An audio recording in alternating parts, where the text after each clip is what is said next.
আপনার এই ভালো মানুষের মুখোশটা না আমি টেনে ছিঁড়ে দেবো সবার সামনে। ভুল করছো আরোহী, ভুল করছো তুমি। তুমি জানোই না আমি কি কি করতে পারি। করে নিন, যা খুশি করে নিন। এবার দেখুন আমি কি করতে পারি। আরোহী শোনো, আরোহী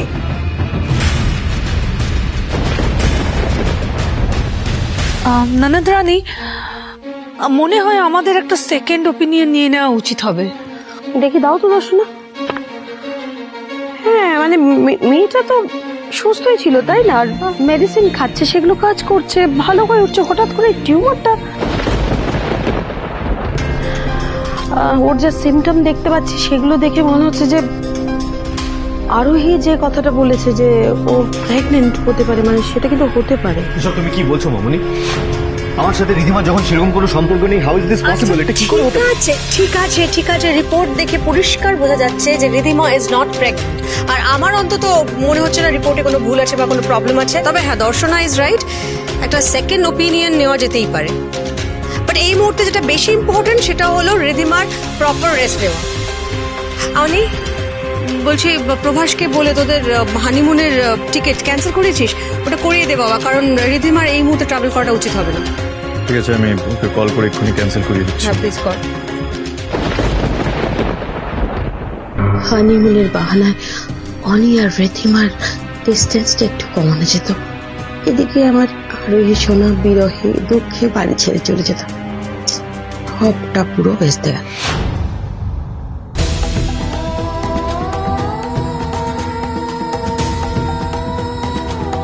মিস্টার রয় চৌধুরী,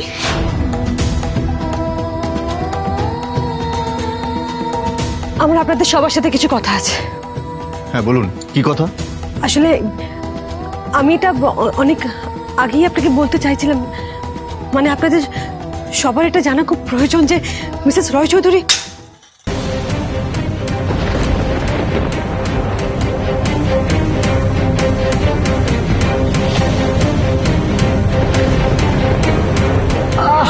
কি হয়েছে, কোথায় লেগেছে দেখি, পায়ে লেগেছে দেখি,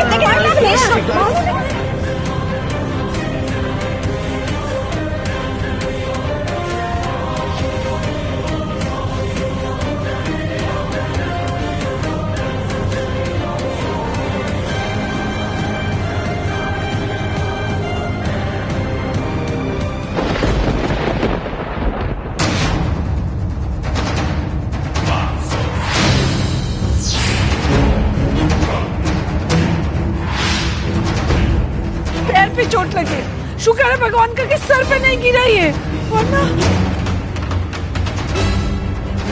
অনি, অনি, অনি, অনি দেখো না, অনি, অনি, অনি, অনি, এই একটু প্লিজ ওঠো তো, আরো সরো, অনি তোমার কি হয়েছে? ঠিক আছে, ঠিক আছে অনি, অনি তুমি ঠিক আছে? অনি এভাবে ফ্লাওয়ার ভাসটা পড়লে তোমার পাশে, একটু ওটাতে মাথা ফেটে যেত অনি। রিধিমা এতটা নীচ, এতটা বিপজ্জনক যে নিজের সুবিধার জন্য নিজের স্বামীকে আঘাত করতেও দুবার ভাবছেন না। আমি বেশ বুঝতে পারছি তোমার একটা ভাড়া আছে,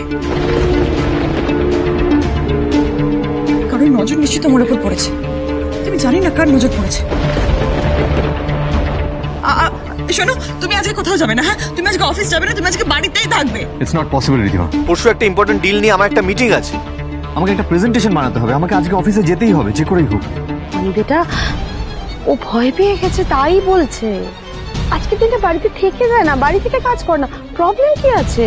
মামনি, it's not possible, try to understand. বোঝার চেষ্টা কর, আমাকে যেতে হবে। মিস্টার কাপুর একটা ইম্পর্টেন্ট মিটিং অ্যারেঞ্জ করেছে গভর্নমেন্ট অফিসিয়ালসদের সাথে। গভর্নমেন্ট থেকে একটা all India food fair arrange করা হয়েছে, যেখানে বেঙ্গল থেকে শুধুমাত্র কয়েকটা সিলেক্টেড রেস্টুরেন্টসই রিপ্রেজেন্ট করছে, যাদের মধ্যে আমরাও একজন। তখন তুমি বুঝছো না, দেখো আউট অফ নোওয়্যার ফ্লাওয়ার ভাসটা তোমার পাশে পড়লো, এরপরে যদি বাইরে যাও, যদি অ্যাক্সিডেন্ট হয়ে যায় তখন কি হবে? না কি হচ্ছেটা কি, মুখে যা আসছে সেটাই বলে যাচ্ছ। প্লিজ এই সমস্ত আজে বাজে কথা বলো না।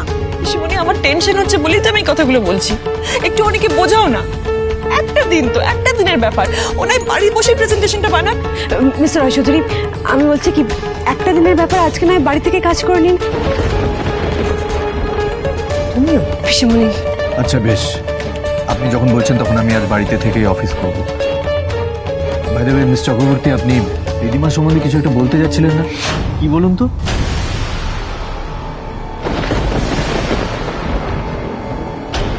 আসলে আমি তো খুব কষ্ট পাচ্ছি।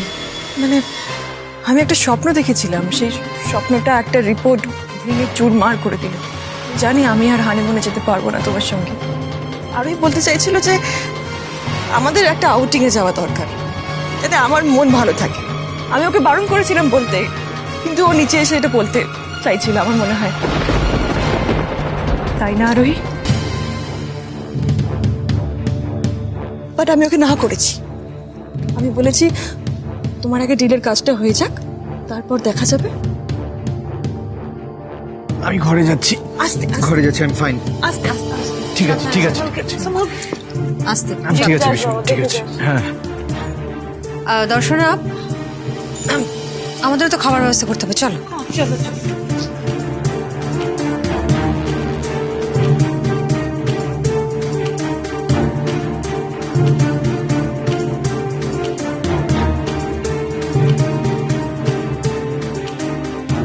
দেখলে তো আরোহী, আমি ঠিক কি কি করতে পারি। এবার থেকে যা করবে একটু ভেবেচিন্তে করো আরোহী। তোমার প্রতিটা কাজের তো একটা করে কনসিকুয়েন্স আছে নাকি? এই যে এই পরিবারটাকে তুমি এত ভালোবাসো, প্রতিটা মানুষকে তুমি এত ভালোবাসো, তাদের ক্ষতি তুমি নিশ্চয়ই চাইবে না। কিন্তু তুমি যদি আমার বিরুদ্ধে রুখে দাঁড়াবার চেষ্টা করো, তাহলে কিন্তু তোমার কাছের মানুষদের মধ্যে কারোর একটা অনেক বড় ক্ষতি হয়ে যাবে। সাবধান আরোহী, সাবধান।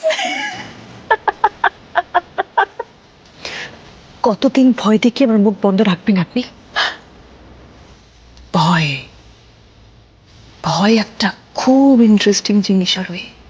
একবার মনে চেপে বসলে সহজে বেরোতে চায় না। আর তোমার মনে তো এখন থেকে ভয় জেগে বসবে। আমাকে কতবার করে বললাম, আরোহী ফোনটা দাও, আরোহী ফোনটা দাও, আমি ভিডিওটা ডিলিট করব। এই ফোনটা আমাকে দিলেই না। সেই ফলটা কে ভোগ করবে? আরোহী, আবার কে? কিন্তু আমি তোমার থেকে আর ফোনটা চাইবো না, কারণ আগামী 24 ঘন্টার মধ্যে তোমার জীবনে একের পর এক এমন ঘটনা ঘটবে যে তুমি আমার পা ধরে ক্ষমা চাইতে বাধ্য হবে। আর অনি আর আরো জীবন থেকে সরে যাওয়ার সিদ্ধান্ত নেবে। আর সেই সঙ্গে আমাকে ফোনটা দিয়ে প্রুফটা ডিলিট করতে বলবে আরোহী। প্রমিস। আপনার যা করার আপনি করে নিন, কিন্তু কি জানেন তো, সত্যিটা ছাই চাপা আগুনের মতো, ঠিক ঠিক করে চললেও একদিন গোটা দুনিয়াটা জ্বালিয়ে দিতে পারে। আর আপনার সত্যিটাও একদিন সবার সামনে আসবে। এই শুনতে পাচ্ছ? শুনতে পাচ্ছ তুমি? ঘড়ি। Your countdown has just started. আর করো, কি কি করতে চাও করো। আমিও দেখি, আমিও দেখি তুমি কি করতে পারো।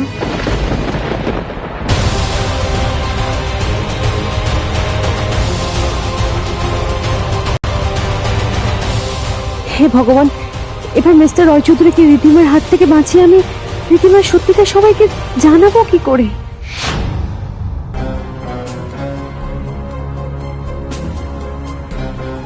কুবান, হাসছো কেন? এটা না কি কি হয়েছে বলতে কি, আজকে তো তুই ওই অনেক টাকার মাল ডেলিভারি করবি। হাই, আমি ভাবছিলাম আপডেট না যাস, তাই আমি তো সাথে আসলাম। ঘাবড়াবো কেন? ওষুধ ডেলিভারি করতে কেউ ঘাবড়ায় নাকি? আর তাছাড়া আমি তো কোনো অন্যায় কাজ করছি না। হ্যাঁ,